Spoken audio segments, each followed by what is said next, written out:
I wanna be a producer with a hit show on Broadway. I wanna be a producer. Hello, Producer's Perspective podcast listeners. We are back. I'm going to tell you a little dirty secret of the podcasting business is that these podcasts are recorded sometimes well in advance of the day I release them. I know you are all shocked. And this podcast with my very special guest, who I'll introduce in a second, is being recorded just a few days after one of the biggest entertainment events of the year, the Academy Awards, which is very fitting for my guest today because he is actually an Academy Award nominated filmmaker. His name is Richard LaGravenese. Welcome, Richard. Thank you, Ken. Pleasure. Richard is a screenwriter and a film director. He was nominated for an Oscar for the screenplay to The Fisher King, which is one of my favorite movies. Thanks. And I know someone that wants to make it into a musical, I think, but we'll get to that. Also written the screenplays to some other little-known films like, Bridges in Madison County, which was a musical, Water for Elephants, which I hear they're making into a musical. Oh, they are? He doesn't even know. Beautiful Creatures, which he also directed. And most recently, he was the director and screenwriter and champion with a capital C for the film The Last 5 Years, the Jason Robert Brown musical starring Jeremy Jordan and Anna Kendrick. Now, you all know why he's here. Here is a Hollywood power writer that is building the bridge to Broadway. But that's what I love about him. That's what I really wanted you to hear from him and his very unique perspective on both sides of the nation. So, Richard, tell me, you're from Brooklyn, New York, true? Yes, I am. You went to the Tisch School of the Arts. Yep, for the experimental theater wing. My alma mater, Tisch, as well. Yeah. So how did this acting major from Brooklyn, New York, end up on the other side of the country writing screenplays? Because theater was a big thing. Well, first let me say I've never lived on the other side of the country, so I've never lived in Los Angeles. So I don't know why everyone in New York thinks I'm a Hollywood screenwriter, but I guess because that's where the business is and that's where the movies are made. But no, I consider myself a New Yorker. I've lived here all my life. And what happened was I was a theater actor / writer, and I was part of a comedy act. I had done experimental theater. I was a chorus boy in summer stock. I did all that kind of stuff. And I wrote a one-act play for my partner and I, a comedy act I had that we did at the Lion on 42nd Street. And it happened to be the first date I asked my soon-to-be wife on. And when she saw it, she says, "Wow, you're a really incredible writer." And I went, "Oh, really? I don't know, because I really want to be an actor and blah blah blah." And she says, "No, you really should stick with the writing." And then long time we dated and then ultimately married, and I got a job assisting to a screenwriter, a wonderful writer named Neil Levy, who had sold a movie idea, and I knew nothing about film. Except that I loved it. I was obsessive about movies. But I didn't know how to write them. So I sort of apprenticed him, and that movie took about 3 years to get made, and in the process, it was very frustrating, not working with him, but working with this real kind of nightmare of a producer named Aaron Russo, who used to be Bette Midler's manager, and I think the Rose was sort of based on him and her. Anyway, during that period, I had just gotten married. I wanted my life to start. I was frustrated, so I was going to write a screenplay on spec, which means for free, that I would then hand out to try and get a job. And this was on the encouragement of my wife, who was supporting us at the time. And that screenplay turned out to be The Fisher King. And when I sold it in August, September of 1988, I've been working ever since. So I didn't have to move out there because they knew where I was, and when they need me, they fly me out there. But that screenplay got everything started. And you had never written a screenplay before? Not by myself. That was the first screenplay I had written on my own. The other screenplay, I sort of apprenticed, and Neil Levy taught me how to write a screenplay. But he hired me because he loved my knack for dialogue, because he had seen my comedy act, and I wrote skit comedy, so it was all based on dialogue. So, starting out as a playwright and then becoming a screenwriter, tell me a little bit about the differences, if there are any, between writing and tackling the two. I'm still learning. I'm still learning because, my tendency is to write dialogue. I love I love actors. I love watching actors give great performances. It's why part of the reason I love movies. Learning the language of cinema, the language of a camera, is something that I'm still learning. But I've had some great masters to learn from. So I consider myself in my DNA primarily a writer, writing for film. This movie, last 5 years, was for me at this stage of the game one of the first times I felt as a director that I designed a movie and that the screenplay, because it was Jason's material, the screenplay was primarily how I was going to shoot it and how I was going to tie things together and what the production would look like and how their costumes would tell time and what their backstories would be, because I had both characters singing to each other, and it was really a challenge and an opportunity for me to write in the language of camera. Because I didn't have to write dialogue except for little bits here and there. This was all, Jason's material, and I had more confidence in his material than I've ever had in my own. So it was easy to do. Oh, that's hysterical. You've talked about you've worked with some masters of the form. Certainly, you've worked with some incredible directors. Yes. Well, I wrote Behind the Candelabra, and that was Soderbergh, and Soderbergh's been a tremendous influence, and Terry Gilliam, and Robert Redford was a wonderful director. Francis Lawrence. I've had a lot of great Clint Eastwood, who I worked very briefly with, but even in that brief time, I learned quite a bit. So I've been lucky. And being a director, we talked about the difference between a writer for screenplays and for theater. What about directing for the stage versus directing for film? Obviously, the camera involved, but how involved are... I remember talking to Sam Mendes about, when he was doing Gypsy, about American Beauty, and hearing so much the director and the technical aspect of the film and the camera versus how much time they get to spend with the actors. What kind of director are you? I love working with actors. That's my favorite part. This movie, last 5 years, I got to do both because it was such a small production, and I had the best relationship I ever had with a cinematographer called Stephen Meisler. And so we were a real partnership, and so I got to be on the technical side of it. I felt much more comfortable and had more fun than I ever had before. But working with the actors is my favorite part. In film directing, there's an old adage that says 80% of movie directing is casting. So you do a lot of that work in the casting, and then you sort of step out of the way. And then when they need any kind of guidance, or there are questions, or new things come up and new ideas, I encourage collaboration. I love when actors are excited and want to create something with me, and they both came up with wonderful ideas. I always wait until I get the take that I know I wanted, a click I feel, and then after that I go up to the actor and say, I have it, now I want you to do it for yourself. Just throw everything away and do whatever you want. And I'll keep the camera rolling until, you want to say stop. Because I like them to have their own click as well. And oftentimes those takes are wonderful, a little more spontaneous, you don't see all the homework, But I love working with actors. I respect them. I wonder what a theater director would say the percentage of their work is casting versus if film is 80%. I haven't had a director on the podcast yet, so I'll have to ask the same question. They say that, John Huston said that about film, because, as a director, you're dealing with so many technical aspects the thing about film in the beginning I didn't like is that the human element, which are the actors and the performances, are rushed, because the lighting and the technical aspect, that's what you wait around for. That's where all the camera angles and all the time gets sucked up by that. So when the actors have to come and do their thing, sometimes, not often, but sometimes they're not given their due. They have to rush through, and I hate that. So I try and balance it out so that the actors are taken care of and can give good performances.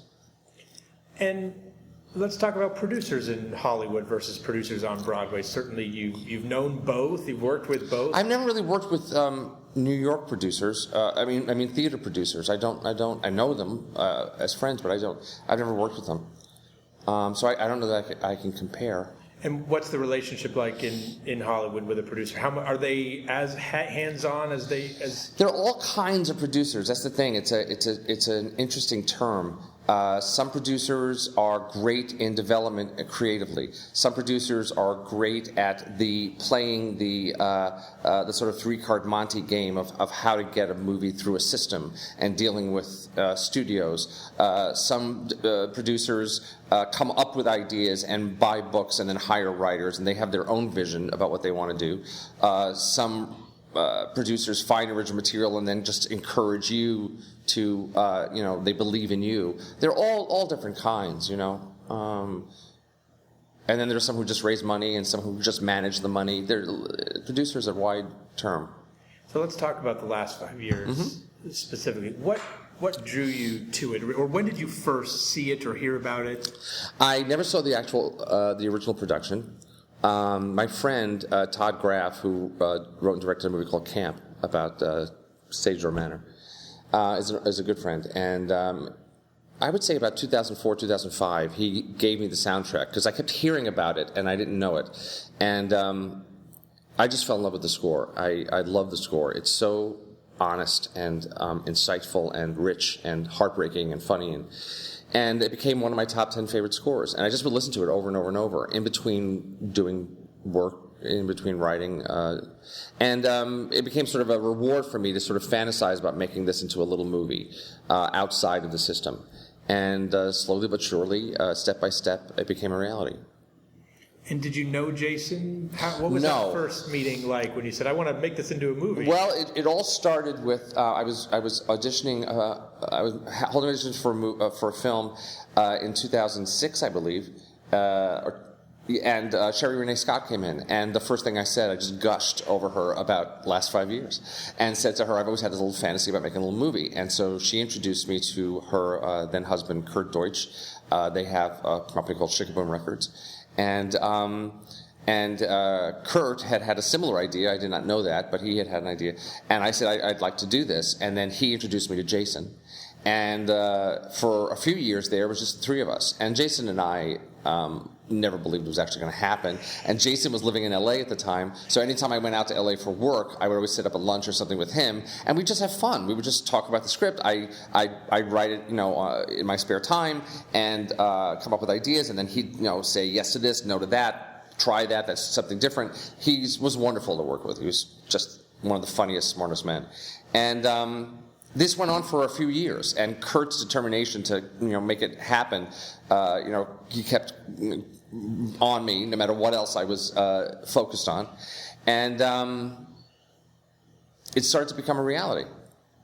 And then a friend of mine, Janet Brenner, who's a producer, more in theater, and now in film, I brought her in to help, and she brought in Lauren Versal, who is an independent film producer who knows how that system works, because I'd never done independent film before. And the three of them became my producing team, and they raised the money.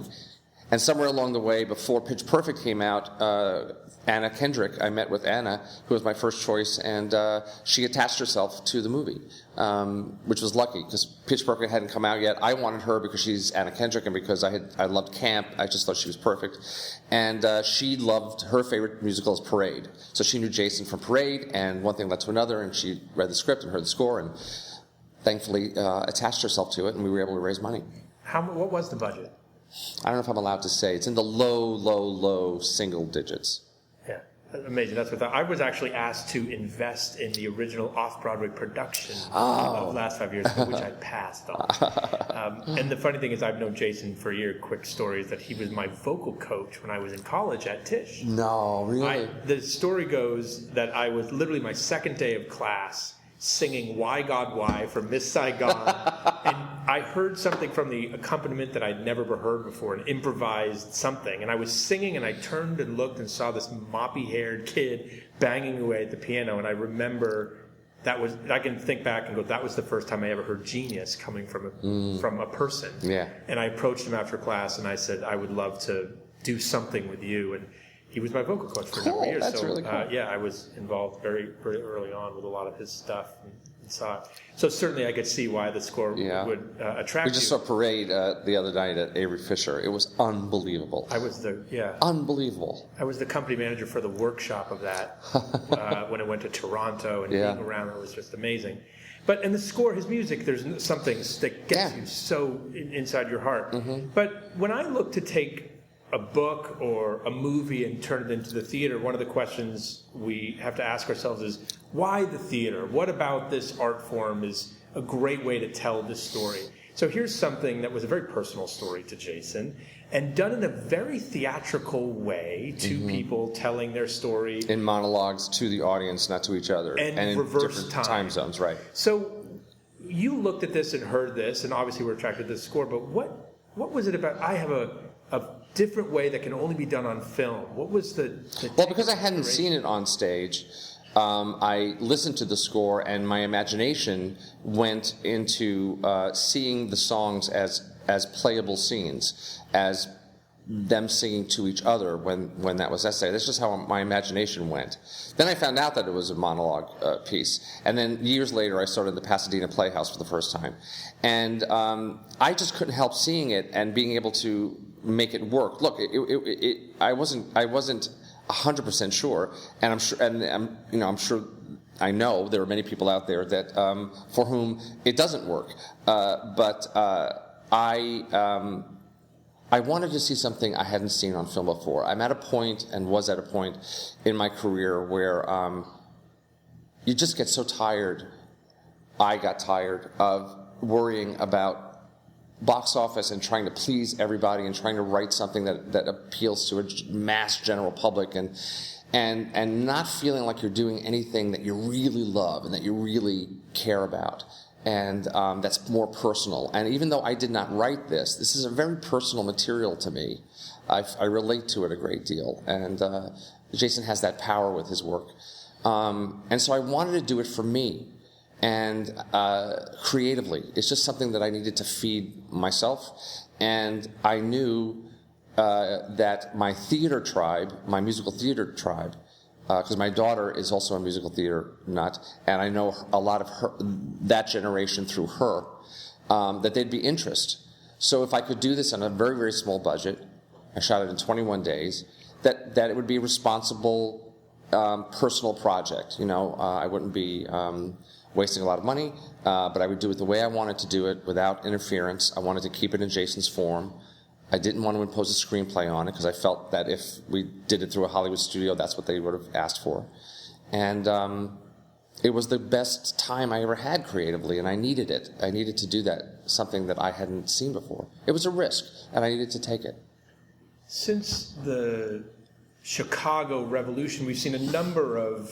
Was Chicago a revolution? I've read that before. Was because it was so successful? Because it was so successful, and because all of a sudden we thought, it can be done again. It can be done, yes, I see. Because we all knew here in the industry there were tons of musicals that were made into movies in the golden age, and then it just stopped. It just stopped, Hollywood hated us for a while. We can't touch musicals. I kind of think of the way American Idol says, you sound too Broadway. I feel like Hollywood had that appeal. Because it came the other way. Suddenly, when Lion King came here, suddenly Hollywood was realizing that their properties could be turned into stage productions, so I know it was going that way. Right. But I guess Chicago, I love Chicago. I saw the original also. And I love Bill Condon's work and Rob Marshall. But I didn't realize that was kind of a watershed, because I guess it was. Yeah, we've seen obviously a number since then, some very, very good and some not so good. Yeah. Did you study all those as you were... No, I watched them just because I love musicals. They're, osmosis as a kid. I've watched every musical that's ever been made. So, things will come out that I don't even mean to come out. When Jeremy is singing, Moving Too Fast, and he's on a water taxi, I'm going, oh, it's Funny Girl. And I didn't even mean that to happen. It just kind of happened because we had to change. I originally had him on a bicycle going across the Brooklyn Bridge, but we couldn't afford a helicopter. So I had to change it. So it's just in my blood, seeing every musical, over and over and over. And do you think and have a desire to do more? Oh, absolutely. Yeah? Yeah, absolutely. What's the last thing I just did, I rewrote, Julian Fellows did the first draft, and he's a brilliant writer from Downton Abbey. I just rewrote the Gypsy for Streisand, and that was a ball. That was such a great that was like a dream come true, working with her on that musical. It just was fantastic. And I hope that gets made. They're looking for a director on it, because that would be, her singing that score would be historic.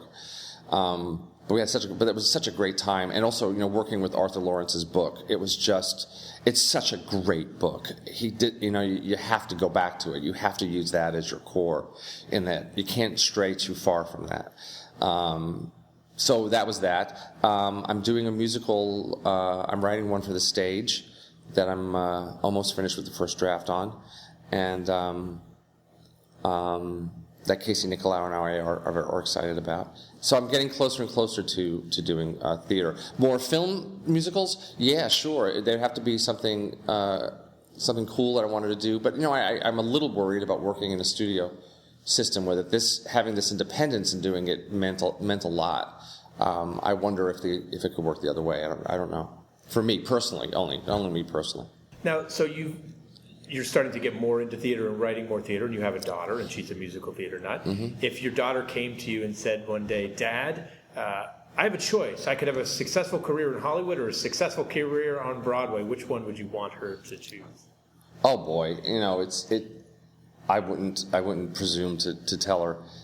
It really is. You got to follow where your heart goes. Boy, that sounds so corny. It's not just where your heart goes, but where your personality goes, because you need a certain kind of skin for both. I was just in San Francisco, and I was interviewed by the guy who runs ACT out there, and there's a great group of actors out there, really fine actors, who chose to stay in San Francisco and not make the move to New York, and they work all the time, and because they love the work. There is a life to be had as an actor or an actress, where you can work steady and not necessarily, win an Oscar or become a famous person, but you can have a wonderful life if you love the work. You got to love the work. You can't want it for any other reason. Success is a byproduct, It's such great advice. I tell people that all the time. But it's really true. Yeah, you want to be an actor? You can be an actor anywhere. Being a Broadway actor doesn't just mean you're an actor. You could be an actor anywhere. Tennessee Williams had a great quote that I'm not going to say right, but it was something along the lines of success is like a shy mouse. If you stare at it, it won't come out. You have to not pay attention to it, for it to come out. And when you were obviously growing up in New York, you saw a lot of Broadway shows, obviously. Well, I was big. The first thing was movies. I was a movie nut when I was a kid, mostly. And then when I was 12, my parents took me to see Follies. That was my first Broadway musical. And I flipped out. I remember having to explain the second act to my mother. No, he didn't forget the lyrics. He's having a nervous breakdown. Oh, okay, I understand now. And then I used to sneak into the city to see plays and to walk up and down the theater district. In those days, when you're 13 to 14, you hop on the train and I could do all of that. So New York for me was always the dream. Hollywood was I never had any desire for Hollywood. This being in New York getting across the river was my dream. So yeah, theater was I don't know, movies just seem so impossible for a kid from Brooklyn whose father's a cab driver that knows nobody. How does that work? But theater felt real, and I remember being at ETW working with Anne Bogart and a group of us outcasts, and feeling I never felt more creative in my life. That was the first time I experienced what it was like to be creative, and it was such a high. And how do you think, obviously, since you've lived here and you've seen Broadway, even though you haven't been working on it for the past couple decades, how has it changed, or how do you think it's changed? Well, I don't think I'm saying anything new. It's gotten a little more top-heavy in terms of needing names and stars, to attract. I wish there was a more of an off-Broadway. When I was a kid, there were plays that were playwrights were allowed to sort of have their failures and to have their medium-sized hits so that they can have their, bigger. Now you sort of have to come out of the gate, having a masterpiece, or you fail, and that's the sad thing about New York. And you have to go to regional theater, I guess, to develop your talent and your skills a bit more, because here it's so the stakes are so high. The money is so, the rentals and all that stuff, so it's constricted it a little bit in terms of the kinds of talent that we can draw here to bring new kind of material. There's nothing wrong with having, name actors, as long as they're good actors, to come and do stuff. But there's New York. Sidney Lumet once said to me, one of the reasons he always shot in New York is because the wealth of talent here is just constant. There's always new, always coming out. And I'm proud of the New York actor scene. There's really amazing actors here. So if there was a son of a cab driver listening to this podcast right now that said he wanted to be a writer someday on Broadway or in Hollywood, what kind of advice would you have? Right. You have to, I think what happened for me was, it was that thing of work and preparation meeting opportunity. I worked on a screenplay on and off for like 2 years. And the writer's strike happened, and I couldn't sell it. And when the writer's strike was over, suddenly everybody was reading scripts. And the scripts they were reading were surprisingly more for the marketplace. And this original script kind of caught their eye because it was something they hadn't expected. Today, I would have never been able to pitch or sell that script. It was just about timing, I think. Where did that idea come from? It was the 80s. Which for me was a really ugly decade, and for many reasons. Especially the early half of the 80s was really tough. And I found the time that we were living in, I just felt it was a real narcissistic, there was a cruelty in the air and a real narcissism. And I wanted to write something about that. So all I had was the idea of a narcissistic man who by the end of the story does a selfless act. And that really was the whole spine of it. And then it just took me about 3 or 4 drafts with completely different stories to find out how to tell it. And do you think it'd make a good musical? Well, I have worked with a couple of people who wanted to. I hesitate because one of the reasons I think that it's so great is because Terry Gilliam directed it. And he directed it away from sentimentality. And the problem with putting music to that, or a certain kind of music, is that it could make the story could easily slip into being very corny and sentimental. So it would take a really specific composer-lyricist team. Yeah. You are now writing for the theater. Do you think you will direct for the theater? I would love to direct for the theater as well. Yeah, absolutely. Your own work? Will you do your own work? I would love to do someone else's, or I'm looking right now. I'm looking for revivals, but of plays that aren't usually done. I get the feeling, they always revive the same plays. It's like The Heiress and Cat on a Hot Tin Roof, and there's got to be other stuff out there, and there's got to be gold out there that hasn't been mined, and that's what I'm looking for. And if you've read John Lahr's book, the Tennessee Williams bio is unbelievable. It's one of the greatest books I ever read about a writer. And there's about 20 years of Tennessee Williams plays that were, completely trashed by writers, by critics, for many reasons. But you never know. There might be one thing in there that could be revived, that the time is now. I'm even going back to the 30s. I just want to do something. I don't want to direct my own play. I would like to have a great director to learn from, and I think you need an editor and you need an outsider. But I would love to direct a play that's already written. It's interesting. I think in film, it's more common to see a writer-director combo. You do that a lot. Now, ever since the mid-'90s, yeah, that's been the scene. But I didn't start that way. I really just loved being a writer. I never had any intention of directing. It became a necessity after a while because we're at the bottom of the food chain, now more than ever. And we have no power. If you write an original and the studio buys it, they own the copyright. They could do anything they want with it.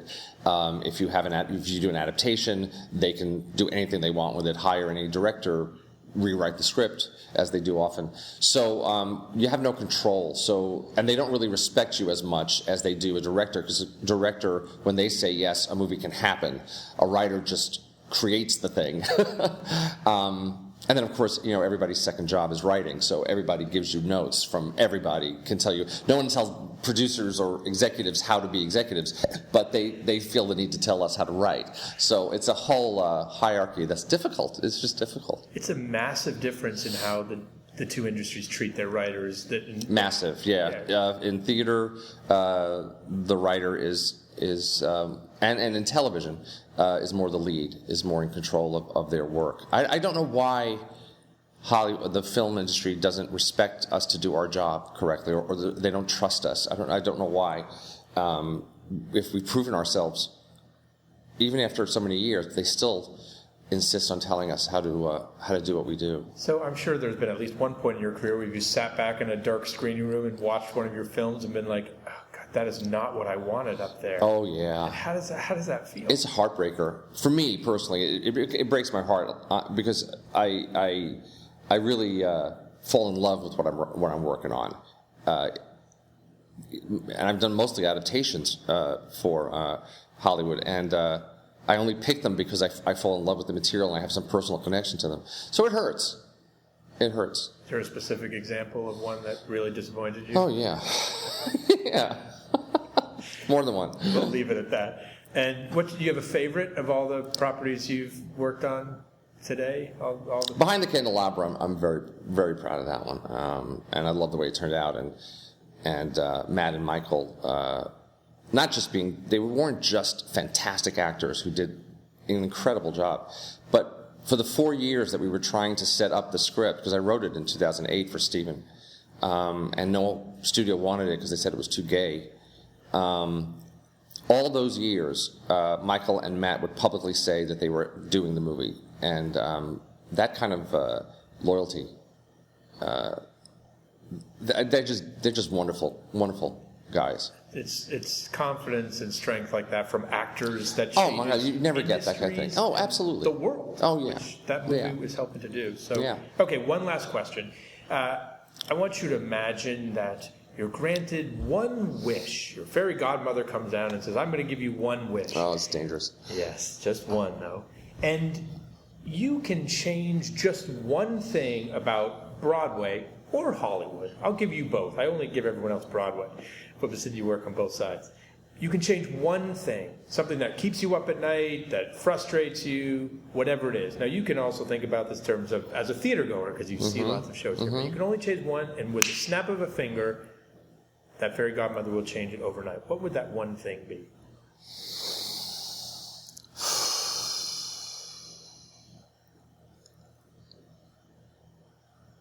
Create a viable off-Broadway community where there are theaters, where playwrights can do their work, and there's a way to be profitable, where rents are easy to manage, where we can maybe have a company. New York would be great if we had a theater company here in one of them. Just a way to broaden our theatrical spectrum away from the big budget blockbusters and star-driven stuff that Broadway has, which is wonderful, but it's limiting, and it'd be great to have an off-Broadway community again. I remember being a kid and even a teenager and looking at the ABCs, and sometimes the off-Broadway ABCs were larger than the Broadway ones, and it's gone. And I don't understand why. People try to explain it to me because you can't make money off Broadway and the rents and the thing and that. But I don't understand with this city and the theater lovers that we have here why we can't. There's the Atlantic, and there are some places. I love St. Anne's Warehouse. We need more places like that to me. If this podcast were taped in front of a live studio audience, they just would have gone nuts at that idea. Because I think everyone knows that the real art of the theater that's missing is the viable off-Broadway community. And I think New York, of all the cities, we really should make an effort to try and make that happen. Yeah, because I get afraid that there are a lot of kids of taxi drivers out there that want to write for the theater that are great writers that get sucked up by Hollywood because there's nowhere here for them to write. Yeah, and a lot of them and us are going to TV, which is great, has become a great medium. But there's nothing like the theater. And that's why we're very thankful you're coming home to us and also building this bridge. Thank you so much for being here. Everyone out there, go see The Last 5 Years. Remember, supporting movie musicals means more of them, which is great for everyone. Don't forget to subscribe to the podcast at theproducersperspective.com. We got some great guests coming up. Thank you again, Richard. Thank you, Ken. We'll see you all next time.